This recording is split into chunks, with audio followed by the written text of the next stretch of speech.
The invasion of Hive Fleet Erlich began around the same time the invasion of Hive Fleet Kraken, whose invasion would start around 250 years later after the conclusion of the First Tyrannic War began.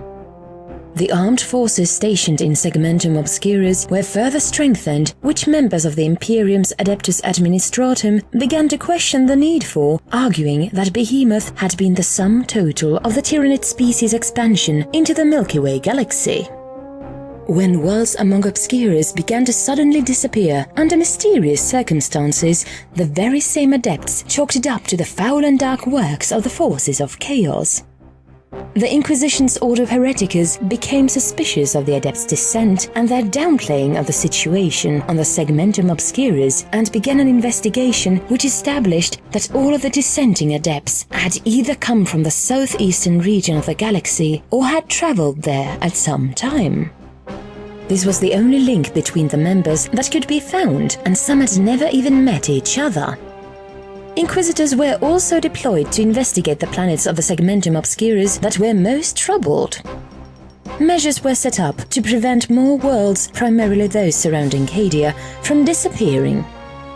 Chapters, regiments, and sister orders already present on Segmentum Obscurus were told to patrol the area and purge any threats they come across, lest more planets suffer the same fate as the ones already lost to the void. Unfortunately for the Segmentum, by early 992 M41, Hive Fleet Erlich had already sunk its claws into Obscurus itself, isolating many Imperial worlds within the Segmentum before any astropathic warnings could be sent, and leaving before anyone even had the time to notice their untimely arrival. Like their predecessor, Hive Fleet Behemoth, Hive Fleet Erlich fought in a single wave, but with one major change.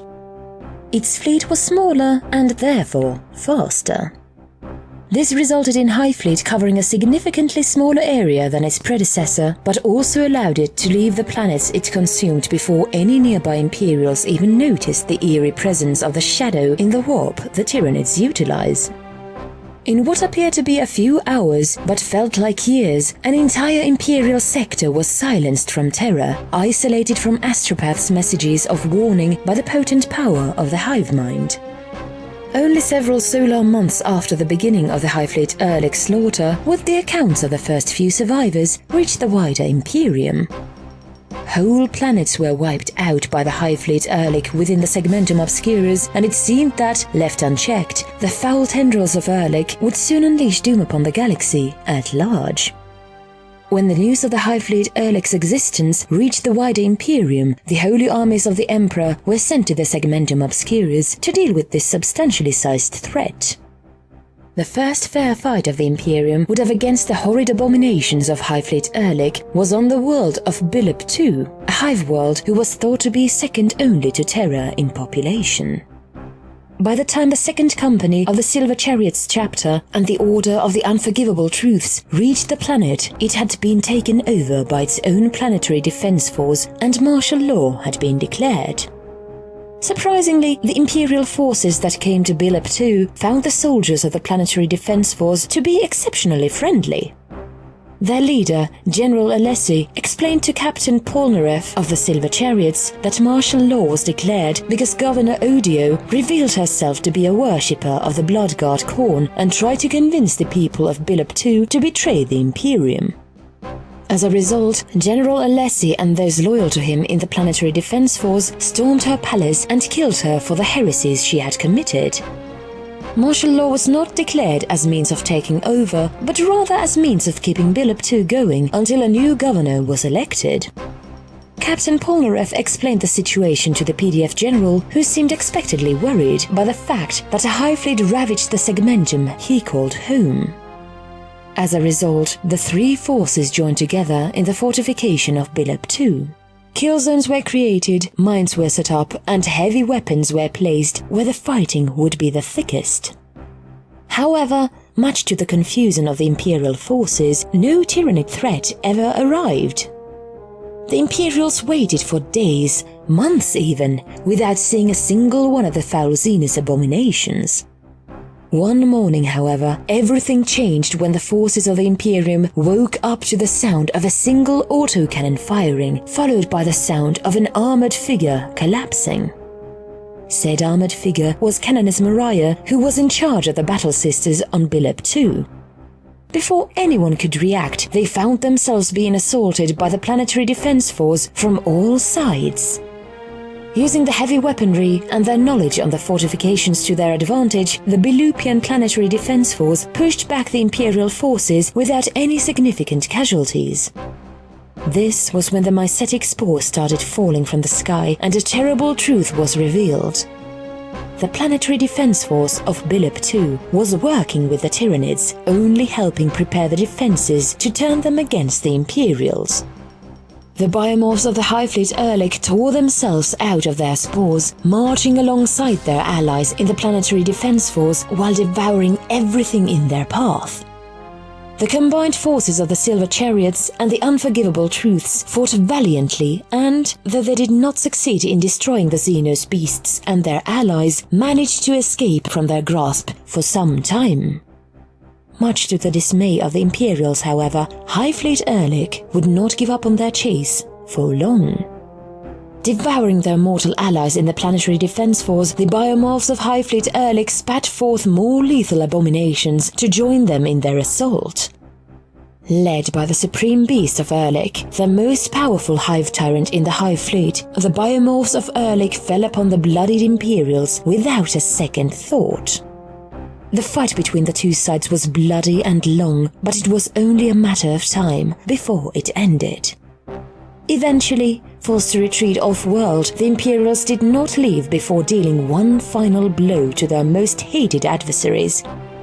Firing a lascannon shot directly into its skull, devastated battle brother Azazel successfully slew the Supreme Beast of Erlik before he and his battle brothers, alongside the remaining battle sisters of the Unforgivable Truths, fled from the planet. Their problems did not end here, however. The Imperials expected the Tyranids to devour Billup 2 and move on to another planet, but the forces of Erlik had other ideas. The survivors' trip to Agamemnon, the homeworld of the Silver Chariots, was uneventful. Captain Polnareff intended on returning to his homeworld, rallying his brothers and taking down the vile Hive Fleet Erlich for good. Soon after making planetfall, however, the few librarians of the Silver Chariots began to feel the presence of the shadow in the warp. As Agamemnon lied in the eastern fringes of the galaxy, the Silver Chariots simply assumed that Hive Fleet Kraken was the cause of this disturbance and prepared their defenses accordingly. However, what arrived was a surprise that the Silver Chariots were not prepared for. The Tyranids coming to Agamemnon were not of Hive Fleet Kraken, but instead of Hive Fleet Erlich. Though there were several planets between Billup 2 and Agamemnon, Erlik had chosen to leave them be and follow after their Imperial adversaries. The fact that Erlik chose to follow the fleeing survivors instead of devouring nearby planets was considered confirmation that Hive Fleet Erlik was smarter than its fellows and had the ability to hold grudges against those that stood in the way of its galactic devouring. It appeared that the biomorphs of the Hive Fleet sought to get revenge for the temporary death of their Supreme Beast, as the first thing they did when they met planetfall was to attack the Silver Chariot's second company. Fortunately for the Hive Fleet and unfortunately for the Silver Chariots, its second company would not put up the fight expected from them. However, the Silver Chariots were not to blame for their easy fall, for Erlik had brought in a bioform the likes of which the Imperium had not seen before. Referred to as the Cedar Crone, this vile hive crone mutation is capable of shooting out smaller bioforms via the cannon on its back, allowing it to shoot its Tyranid brethren into enemy lines or at enemy aircraft. As a chapter reliant on air superiority and siege tactics, this creature was the last thing the Silver Chariots wanted to fight. Using its Cedar Crones to make the Silver Chariots' second company's air superiority and siege work null and void, Hive Fleet Erlich forced the proud Astartes into a hasty retreat through the planet. As they retreated into their fortress monastery, the Silver Chariots' second company was continuously attacked by the smaller, faster bioforms of the vile Hive Fleet. Eventually, the Silver Chariots had to retreat no longer. The rest of the Silver Chariots chapter, as well as the Battle Sisters of the Unforgivable Truths, had prepared their forces nearby a statue erected on the planet to commemorate the alliance of two chapters, the Silver Chariots and the Red Warlocks. Under strength as a result of previous campaigns, the Silver Chariots had no option but to send out a desperate request for assistance, sacrificing the well-being of many of their navigators to accomplish the task most wholly. Unfortunately, however, it seemed that unless the Red Warlocks answered the call for assistance as early as they could, the Tyranids of the Hive Fleet Erlich would win. Losing many of their men, the Silver Chariots' second company chose to stay in the back lines and provide fire support for their allies rather than stay in the thick of the fight. The chapter assumed this would result in the Hive Fleet trying to force their way through the Imperial lines in a futile attempt to kill their adversaries in the second company, and, for a while, it seemed like that truly was the case. It appeared as though the vile Tyranids were throwing everything they had at their lines, not even thinking twice about their actions. It was then that a Silver Chariot's battle brother realized something and brought it up to his superior officer. The Tyranids of Erlik were not led by a hive tyrant, and yet they were acting as though a leading creature was nearby. Where had their tyrant gone? Before the Silver Chariots could find the answer to the question, the answer came to them at lightning speed. The Tyranids that were trying to force their way through the Imperial's firing lines were mere decoys, used to allow the larger bulk of the Hive Fleet to flank their enemies from behind. Encircled by the foul Xenos abominations, the Silver Chariots fought in a desperate last stand. Fortunately for them, reinforcements had arrived in the form of the entire Red Warlocks chapter. Retreating to their allies' lines, the Silver Chariots and the Battle Sisters of the Unforgivable Truths explained the situation most dire to their comrades so that they may not have similar disaster befall them. After some time, Hive Fleet Erlich found their enemies retreated and fell upon them once more. However, the combined power of the siege-crafting Silver Chariots and the physically superior Red Warlocks were not to be found wanting and slowed the Tyranid advance into a grinding halt. At least, that is what the Imperials thought they had done.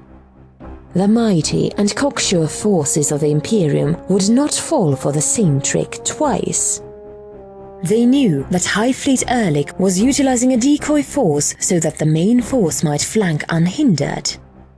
As a result, the Imperials set up traps in all available flank routes to prevent such a thing from happening, or, at the very least, significantly weaken the main force of the Hive Fleet. However, the main force would not come from the north, the south, the west, or the east. It would come from directly below them. Instead of trying to brute force their way through the traps or disarm them, the forces of Hive Fleet Erlich simply chose to bypass all of them by digging until they reached their Imperial adversaries. It would seem that the Imperials, though desperate, would lose this war and leave two chapters extinct. However, the Imperials were not ones to give up. The last remaining Psykers of the Silver Chariots, Red Warlocks and the Unforgiving Truths gathered together and channeled their powers together to create an effect that, while it would kill the whole lot of them, would also kill a significant portion of the Hive Fleet's forces. As the psychic screams of the dying Imperial Psykers filled the air, many of the Tyranids near the blast zone fell. However, this damage was not important to the forces of Hive Fleet Erlich. They had slaughtered their enemies to extinction, and their grudges were no more. Though the Hive Fleet tried to lick its wounds and regain its numbers, it would soon find itself in the way of the most glorious Indomitus Crusade.